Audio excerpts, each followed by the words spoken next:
안녕하십니까. 언제나 소비자 편에서 방송하는 콘스탄트 김의 티스와 함께 돈 버는 아카데미. 이번 시간에는 좀 우울한 말씀을 드리고자 합니다. 돈 버는 재무 설계, 세계적 현상인가, 꿈을 이룬 젊은 세대들에 대해서 알아보도록 하겠습니다. 우리나라 청년들은요, 요즘 삼포 세대라고 합니다. 삼포가 뭐냐? 세 가지를 포기한 세대입니다. 연애와 결혼과 출산을 포기했습니다. 돈이 없기 때문에, 희망이 없기 때문에 그렇습니다. 5포 세대가 또 생겼네요. 3포 세대 플러스 내 집 마련을 포기하고요. 그 다음에 인간관계를 포기했습니다. 돈이 없으니까 그렇겠죠.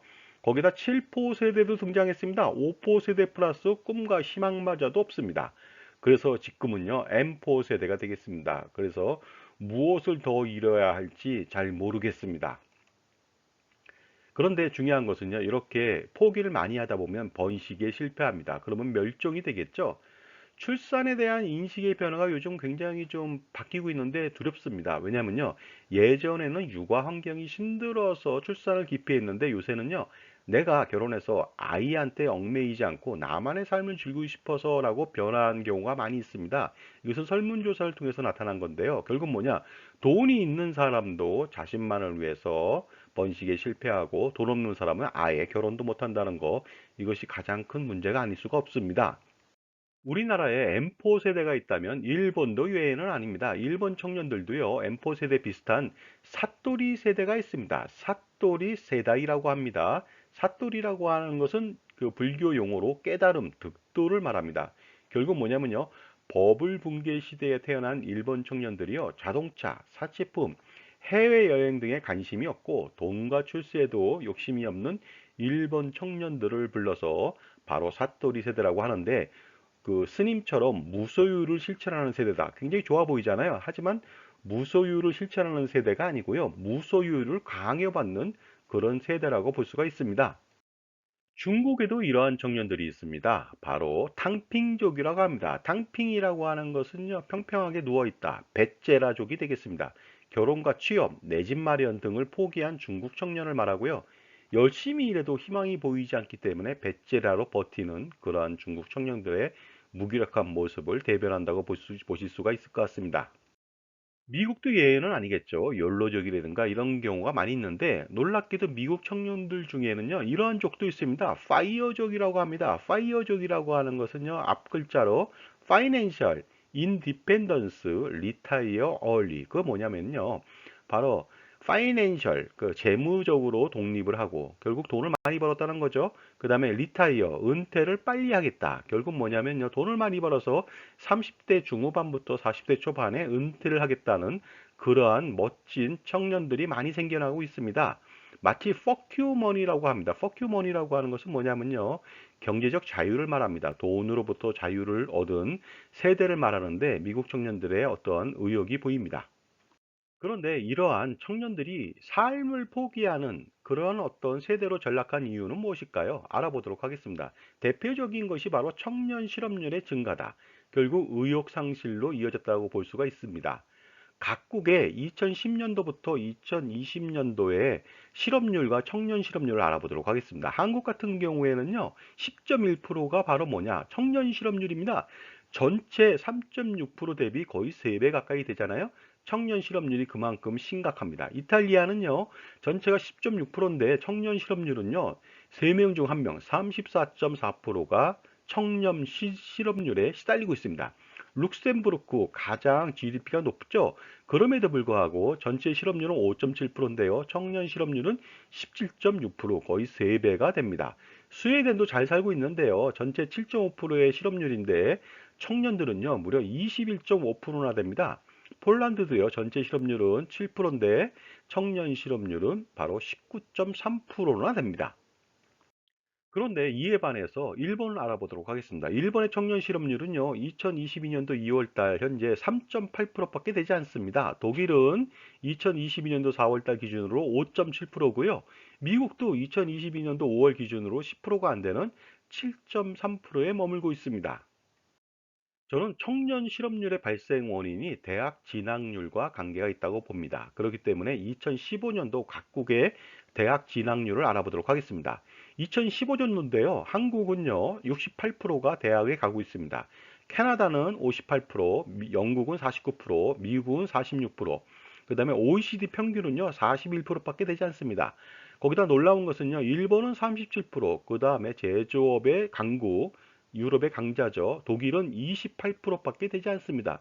이탈리아는요, 24%밖에 되지 않습니다. 그런데 놀라운 것은요, 한국은 2021년도 기준으로, 재학생 기준으로 79.2%가 대학에 진학하고 있습니다. 더 놀라운 것은요, 2022년도 수능 접수 인원을 보면요, 재학생은 36만 명, 졸업생 있잖아요. 재수, 삼수 13만 4천 명이 됩니다. 26.4%다 보니까요. 어떻습니까?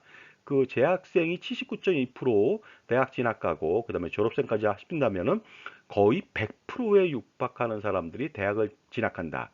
그럼으로써 실업률이 양산되고 있다고 보는 것이죠.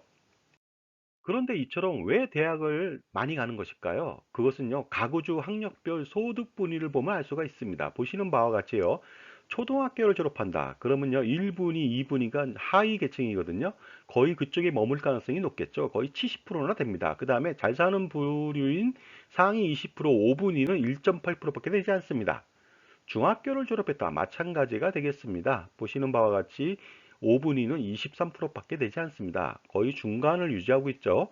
고등학교를 졸업했다. 마찬가지가 되겠습니다. 고등학교도 뭐 1분위 최저 생활하는 분들 4.2%밖에 안 되지만 나머지도 마찬가지가 되겠습니다. 그러나 대학을 졸업했다. 4년제 이상을 졸업했다. 그랬을 때는요. 소득 최하위인 1분위, 2분위가 거의 4%대밖에 되지 않고요. 대부분 4분위, 5분위에 해당되는 사람들이 80%나 됩니다. 그렇기 때문에 모두가 다 대학을 가는지도 모르겠습니다. 결국 뭐냐면요. 학력이 높을수록 소득이 높은 편이라고 볼 수가 있겠죠. 지금까지는.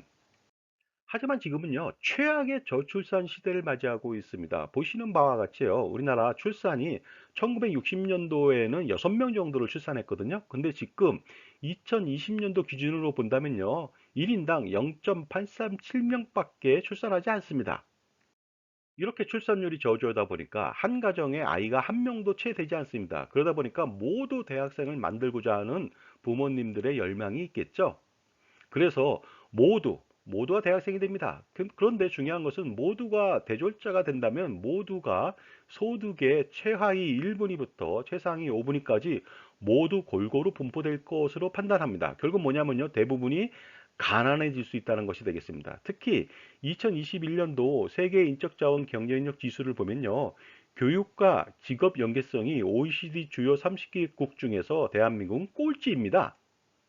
자, 이렇게 그 대학에서의 교육하고 직업 연계성이 없는 나라에서 모두가 대학생이면 일어나는 일은 무엇일까요? 자, 제 정보가 만족스러우셨다면요. 구독과 좋아요 부탁드리겠습니다. 계속하겠습니다. 감사합니다. 자, 이런 현상이 일어난다는 것은요. 결국은 취업률 하락을 불러오고요. 결국은 실업률을 상승시키겠죠. 그러면 악순환이 반복됩니다. 결국 M4 세대를 지속적으로 양성시킨다는 것이 가장 큰 문제점이 아닐 수가 없습니다. 그런데 우리가 어려서부터 20년 이상 그 공부하는 이유는 무엇일까요? 그것은 딱 한 가지입니다. 직업을 갖기 위해서입니다. 그런데 공부를 했음에도 불구하고 경쟁에서 밀려서 직업을 갖지 못하는 경우도 있습니다. 그런데 그런 사람들은요, 한번 밀리면 평생 자기 직업을 가질 수가 없습니다. 왜냐하면 공부밖에 하지 않았거든요. 대학 진학은 그래서 잠재적으로 실업자를 양성하고 그 다음에 실업 통계를 잠시 숨기는 역할을 하고 있지 않을까 이런 부정적인 견해를 제가 보이고 있습니다. 그런데 저희 때는요, 대학을 가면 성공했습니다. 왜 그랬을까요? 왜냐면요, 70만에서 90만 명의 학력고사생들이 있었습니다. 그 중에서요, 단지 9만 명만 4년제 대학에 진학했습니다. 그 다음에 9만 명 정도는요, 2년제 전문대학에 진학했고요, 전체적으로 18만 명 정도밖에 되지 않습니다. 그런데 나머지 사람들은 어디 갔느냐? 결국 고교 졸업 후에 취업을 했다는 것이 되겠습니다.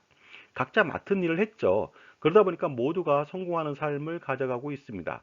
그런데 요즘은요, 안 되는 공부를 계속 열심히 하고 있습니다. 모두가 대학을 가기 때문에 발생하는 일이 되겠습니다. 그런데 한우물만 파면 옛날에 성공했는데 이제는 성공할 수가 없습니다. 따라서 건전한 체념이 중요합니다. 무엇이냐면요, 공부가 안 된다면 다른 방법으로 자기가 성공할 수 있는 직업을 가질 수 있는 길을 찾아야 되겠죠. 따라서 자신만의 직업을 가지려는 노력이 필요한데 그럼에도 불구하고 계속 공부만 한다는 것이 가장 큰 문제가 아닐 수가 없죠.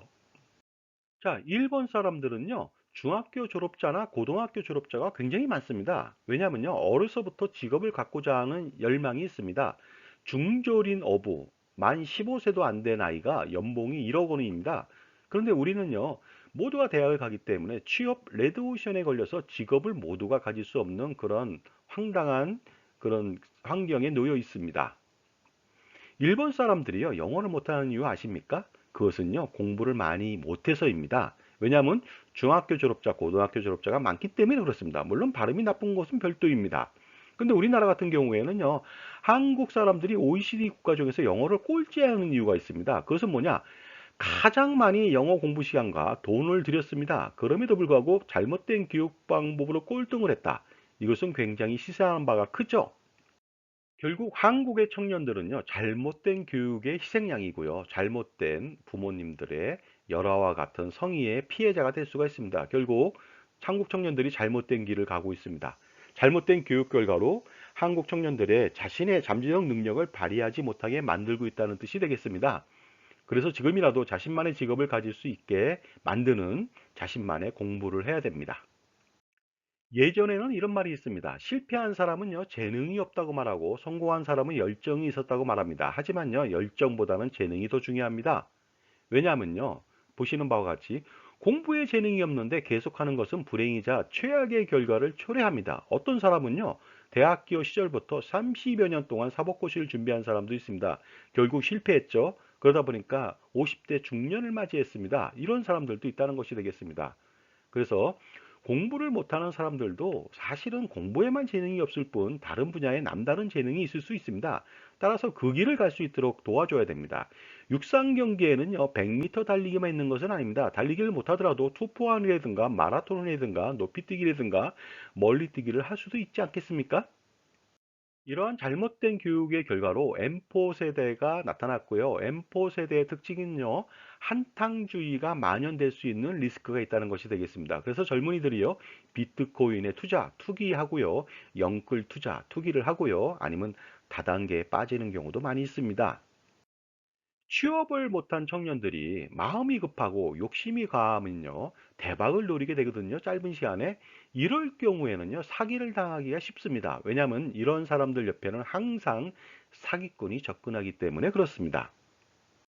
그런데 이러한 젊은이들한테 우리 기성세대들이요, 잘 될 거라고 격려를 하고 있습니다. 이런 말은 과연 도움이 될까요? 전혀 도움이 되지 않습니다. 왜냐면요, 세상 일은 원래 잘 되지 않는 법입니다. 그리고 마음먹은 대로 되지 않습니다. 그러므로 실질적인 도움이 없이 형식적으로 하는 이러한 립 서비스는요, 정말로 속된 말로 개나 줘버려야 합니다. 자, 그렇다면요, 현재까지 몰린 우리나라의 어떤 청년들 꼭 필요한 것이 있을까요? 이번 생은 아무래도 어려울 것 같아. 그래서 포기를 해야 될까요? 그렇진 않습니다. 그렇게 할 수도 없고요. 그렇게 해서도 안 됩니다. 그래서 다시 시작할 필요가 있겠죠. 잘못된 길을 가더라도 바로잡으면 되겠습니다. 따라서 리타이어 하지 말고요. 리스타트 할 수 있도록 도와줘야 됩니다. 그래서 인식부터 바꿀 필요가 있습니다. 이제부터는요. 그래서 젊은이들한테 패러다임의 변화를 가져올 수 있도록 도와줘야 됩니다. 자, 저축하면 성공할 수 있다 하고 독려하면 안 되겠습니다. 왜냐면요, 이제는 저축으로는 평생 가난해서 헤어날 수가 없습니다. 그러다 보니까 저축이 아니라 평생 투자할 수 있도록 도와줘야 됩니다. 예를 들어서 한국 청년이 어렵게 매월 50만 원씩 저축을 한다. 사실은 50만 원씩 저축하기도 빠듯합니다. 그런데 50만 원씩 저축해서 부자가 될 수 있을까요? 알아보도록 하겠습니다. 연이자율 1.5% 기준으로 10년을 저축한다. 그러면요, 원리금은요, 세전 6,454만 원 밖에 되지 않습니다. 이거 가지고는요, 전세보증금도 만들 수가 없죠. 20년 동안 저축을 한다. 그러면 세전으로요, 1억 3,808만 원이 되겠습니다. 이것 가지고도 겨우 오피스텔 전셋밖에 구할 수가 없습니다. 이래서야 부자가 될 수가 없겠죠. 그런데 만약에 우리 청년들이 빠듯하게 살면서 100만 원을 매월 저축한다고 가정해 보도록 하겠습니다. 이렇게 된다면 부자가 될 수 있을까요? 알아보도록 하겠습니다. 5년 동안 그 저축을 했다. 100만 원씩. 그러면요, 원금 6천만 원에 세후 이자는요, 겨우 193만 원밖에 되지 않습니다. 그것을요, 그 전체적으로 보면요, 6,193만 원 정도가 되고요. 10년을 해봤자 1억 2,700만 원 정도, 30년을 해봤자 4억 2,800인데요. 이것은요, 물가 상승률을 고려해야 되겠습니다. 그래서 5년 뒤에 6,193만 원은요, 현재 가치 물가 상승률 2%로 할인한다면 5,600밖에 안 되고요. 10년 뒤 1억 2천은요, 1억 원밖에 안 됩니다. 그 다음에 30년 뒤에 4억 2,800원 굉장히 많아 보이잖아요. 하지만 현재 가치로 할인한다면요, 겨우 반밖에 안 됩니다. 2억 3천밖에 안 되는데 이거 가지고는 결혼도 못할 것 같습니다. 그러므로 반드시 투자해야 됩니다. 자, 그렇다면요, 얼마를 투자해야 될까요? 소득의 20%를 투자해야 될까요? 아니면 소득의 30%? 아니면 소득의 50%? 아니면 금액을 정해서 매월 100만 원을 투자해야 될까요? 저는 이런 말씀을 드리고 싶습니다. 한국의 젊은이들은요, 벌어들이는 돈 전액을 투자해야 된다고 생각합니다. 그렇지 않으면 성공하기 어렵습니다. 그러기 위해서는요, 젊어서 자동차 구입하면 안 되겠죠? 부모님으로부터 독립한다, 세대를 독립한다. 그러면 비용이 엄청 들어가거든요. 불가능합니다. 그 다음에 고비용이 들어가는 취미 활동도 하지 마십시오. 그리고 부모님과 함께 살아야 되는데요. 일본에는 나이가 들어도 부모님하고 같이 사는 사람을 파라사이트족이라고 합니다. 결국 부모님들의 피와 살을 갉아먹는 어떤 벌레와 같은 그런 모습인데 그것은 아닙니다. 왜냐하면 부모님하고 같이 살면요.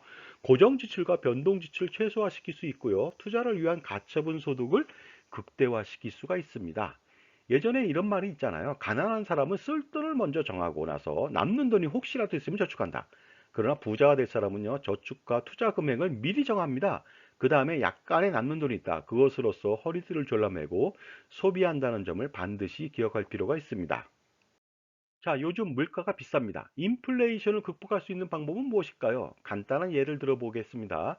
비싸면 사지 마십시오. 자, 시베리아에 사는 네 발가락 도롱뇽은요, 얼음 속에서 겨울을 납니다. 영하 40도씨 이하에서 생명 유지를 위한 최소한의 기능만 유지한 채 혹한의 겨울을 보내며 봄과 여름이 되기만을 끈기를 가지고 기다립니다. 그래서 봄과 여름이 되면 번식에 성공하고 일정 시간 되면 또 다시 또 추워진다면 다시 동면을 합니다. 그 다음에요, 악어는요, 건기에 6개월 동안 아무것도 안 먹고 우기가 오기까지 버티기도 합니다. 그 다음에요, 동물들 중에서 동상이 가장 빨리 걸리는 부위는요, 손가락과 발가락입니다. 그 다음에 수컷, 남성의 성기가 되겠습니다. 왜냐하면요, 불필요한, 생명 유지에 불필요한 부위는 과감하게 버리는 자연의 섭리 때문에 그렇습니다. 그리고 한국의 청년들이 혹시라도 지금 불필요한 금융을 가지고 있다. 그랬을 때는 과감하게 정리하시기 바랍니다. 예를 들어서 보험 같은 경우에 보장보험을 가입했다. 그러면요, 반드시 해지하십시오. 결혼 전에는요, 보장보험 필요 없습니다. 건강보험만으로 보장받을 수가 있거든요. 그러나 이제 결혼 후에는요, 정기보험하고 암보험 같은 경우 순수 소멸성으로 가입하면 굉장히 싸게 가입할 수가 있습니다. 예를 들어서 종신보험 대비 정기보험은요, 거의 10분의 1 수준입니다. 그래서 싸게 가입하고 나머지 돈으로 어떻습니까? 투자를 지속해야 되겠죠. 그리고요, 혹시라도 미래 노후를 위해서 연금 상품을 가입했다. 그러면 해지하십시오. 그 대신 국민연금 가입을 강화시키시기 바랍니다. 이미 가입을 통해서 소득이 없다 하더라도 만 18세부터 가입해야 되겠고요. 자영업자 같은 경우에는 최대 보험료를 납입할 수가 있고요. 그 다음에 나중에 만 60세부터 64세까지 5년 동안에는요, 이미 계속 가입을 통해서 그 나중에 연금액을 더 늘릴 수 있고요. 그 다음에 미납된 부분들 있잖아요. 그거는 추후 납부를 통해서 보다 국민연금액을 풍성하게 가져갈 수가 있습니다.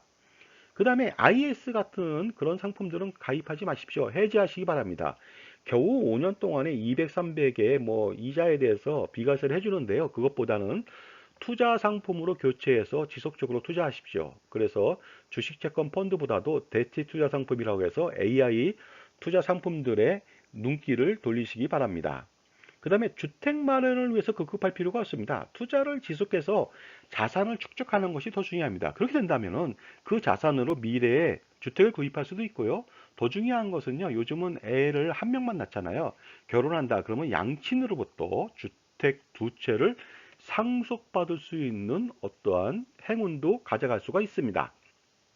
그리고요, 혹시라도 젊어서 대출, 빚이 있다면요, 채무 부담을 해소하시기 바랍니다. 그래서 투자에 전념할 필요가 있습니다. 그리고 청년들이 가져야 되는 패러다임의 변화 두 번째가 되겠습니다. 투자하면 복리 효과가 있다. 그렇기 때문에 복리 효과 때문에 어떻게든 부자가 될 수 있다. 과연 그럴까요? 그렇지 않습니다. 이 말은요, 복리 효과는 나타날 수 있으나 이것은 이론적인 현상일 뿐입니다. 실질적으로는 그렇지 못합니다. 그러다 보니까 이것은 정말인지 거짓인지 모르는 거짓말 아니면 거짓말. 빌리브 안에 보면요, LI, 라이라고 있죠. 믿음 속에 거짓말이 있는 것처럼 믿을 수 없는 말이 되겠습니다. 바로 복리 투자의 허상은 바로 이런 것입니다. 결국 뭐냐면요. 투자 성과가 어떠냐면 전제 조건이 항상 따릅니다. 항상 연 4%, 5% 투자 성공한다는 가정하에서 복리 투자의 그런 어떤 결과를 가져오는데요. 사실은 어떻습니까? 항상 우상향으로 투자가 되는 것은 아니죠. 그 다음에 투자 원금을 만드는데 시간이 많이 걸립니다. 청년이 10년, 20년 동안 투자 원금, 종잣돈을 만드는데 너무 시간이 많이 걸린다는 것이 되겠습니다. 그 다음에 가처분 소득, 투자할 수 있는 가처분 소득이 항상 부족해서 투자 원금이 적습니다. 그러다 보니까 복리 투자 효과를 노리기가 굉장히 어렵습니다. 그 다음에 인플레이션을 이기는 투자는 그다지 많이 없습니다. 왜냐하면요, 예를 들어서 뭐 소극적인 투자를 한다. 그렇게 된다면요, 인플레이션도 해지 못하는 그 투자 성과를 기대할 수밖에 없습니다. 그 다음에요, 투자를 한다 그러면요, 투자 비용이 많이 들어갑니다. 투자 비용뿐만이 아니라 나중에 투자 성과에 대해서 세금도 많이 떼죠. 그래서 더 중요한 것이 있습니다. 복리 투자라고 하는 것은요, 10년, 20년이 아니라 30년, 40년, 50년, 100년의 장기 투자를 해야 되거든요. 대부분의 사람들은요, 장기 투자 못 합니다. 그렇기 때문에 복리 투자는 허상이라고 볼 수가 있습니다. 그렇다면 부자가 되려면 어떻게 해야 될까요? 많은 사람들은 이렇게 말하죠. 부자로 태어나는 것입니다. 그런데 이것은 이미 글렀죠. 두 번째는요, 부자 배우자를 만나는 것이 되겠습니다. 그러나 이것도 굉장히 어려운 일일 겁니다. 그러다 보니까 투자를 잘하는 것이 부자가 될 수 있다고 믿는 사람들이 많이 있습니다.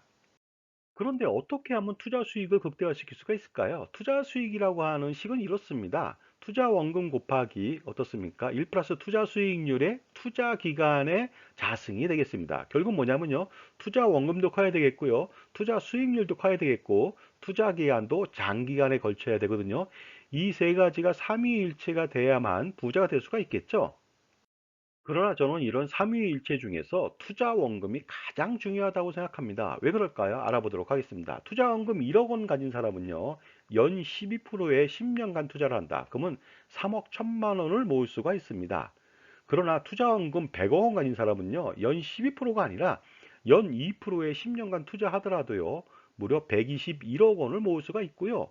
혹시라도 100억 원 가진 사람이 연 12%에 10년간 투자했다. 그러면요, 놀랍게도 310억 원을 모을 수가 있습니다. 그렇기 때문에 투자 원금이 가장 중요하다고 말씀드릴 수가 있습니다. 그래서 투자 원금이 크면 투자에 성공할 확률이 굉장히 높습니다.